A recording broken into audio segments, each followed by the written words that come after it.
Shalom Aleichem, saudara-saudaraku yang terkasih dalam Yesus Kristus. Selamat datang kembali di Quiet Time with Rumah Doa Elia Bali untuk edisi hari Kamis tanggal 20 Februari 2025. Semoga kita semua pada hari ini senantiasa dalam keadaan sehat, bersukacita, dan terus membagikan kebahagiaan di tahun jubileum ini. Jangan lupa ya, untuk bantu subscribe, like, dan share jika renungan ini membantu Anda untuk bertumbuh dalam iman. Saudara-saudari, tema renungan kita hari ini adalah siapakah Yesus bagi kita? Saudara-saudari, dalam perjalanan iman kita seringkali dihadapkan pada pertanyaan yang mendasar. Siapakah Yesus bagi kita? Siapakah Yesus bagi saya? Pertanyaan ini bukanlah sekedar pertanyaan formalitas belaka, tetapi juga adalah sebuah pergumulan eksistensial yang menuntut jawaban jujur dari lubuk hati kita yang paling dalam yang mendengarkan renungan ini.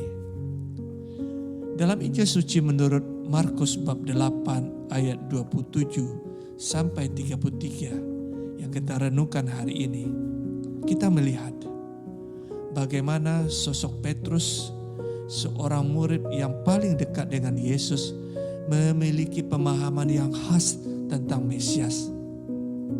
Baginya, Mesias itu adalah sosok raja yang gagah perkasa, yang akan membebaskan bangsa Yahudi dan mengembalikan kejayaan kerajaan Daud dari penjajahan bangsa Romawi yang adalah sebuah negara adikuasa yang mendegenerasi moral dan spiritual bangsa Yahudi pada saat itu.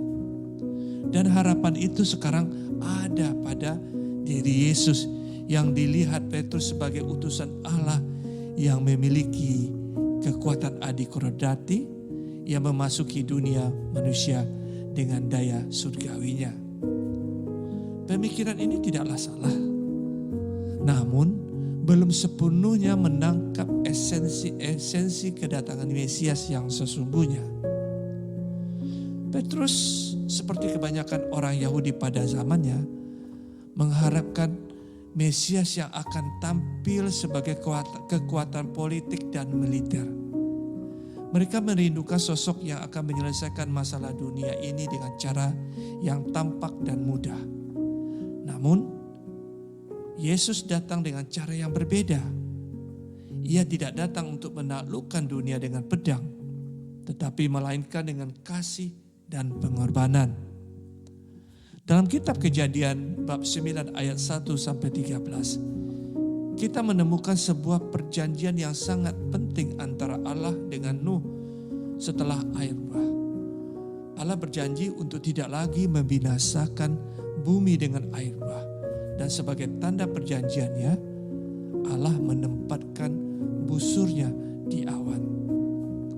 Busur di awan ini menjadi sebuah simbol bahwa Allah setia pada janjinya. Ia tidak akan pernah meninggalkan umatnya, meskipun dunia ini penuh dengan tantangan dan kesulitan. Perjanjian ini juga menjadi gambaran tentang Mesias yang akan datang. Mesias tidak hanya datang untuk menyelesaikan masalah politik dan duniawi, namun yang terpenting adalah ia datang untuk membawa keselamatan dan pemulihan hubungan antara manusia dengan Allah. Yesus datang sebagai penggenap dari perjanjian Allah dengan Nuh. Ia adalah Mesias yang dijanjikan, yang datang untuk membawa perjanjian baru antara manusia dengan Allah. Perjanjian ini tidak lagi didasarkan pada hukum Taurat, namun pada kasih karunia dan pengorbanan Yesus Kristus sendiri. Yesus tidak datang sebagai raja duniawi yang berkuasa, namun sebagai hamba yang menderita. Ia tidak datang untuk membebaskan bangsa Yahudi dari penjajahan Romawi, namun Dia datang untuk membebaskan seluruh umat manusia dari dosa dan maut. Saudara-saudari, apa makna Mesias bagi kita saat ini? Pertanyaan Yesus kepada murid-muridnya, menurut kamu, siapakah aku ini? Pertanyaan juga merupakan sebuah pertanyaan bagi kita saat ini. Siapakah Yesus bagi saya? Apakah saya atau kita masih mengharapkan Mesias yang akan menyelesaikan masalah-masalah dunia ini dengan cara yang instan, seperti pemikiran-pemikiran duniawi kita? Atau apakah kita telah memahami bahwa Yesus adalah Mesias yang datang untuk membawa keselamatan dan pemulihan hidup hubungan relasi kita dengan Allah? Mari kita belajar dari Petrus dan dari perjanjian Allah dengan Nuh. Janganlah kita hanya melihat sosok Yesus sebagai sosok yang akan menyelesaikan masalah-masalah duniawi kita dengan cara yang kita inginkan. Namun marilah kita melihat Yesus sebagai Mesias yang telah datang untuk membawa keselamatan dan pemulihan bagi hidup kita. Saudara-saudari, sebagai penutup, saya mengajak kita semua untuk merenungkan kembali pertanyaan ini. Siapakah Yesus bagi saya? Kiranya Roh Kudus menuntun kita untuk menemukan jawaban yang benar, sehingga kita dapat hidup sebagai pengikut Kristus yang sejati. Semoga, marilah kita berdoa dalam nama Bapa dan Putra dan Roh Kudus. Amin.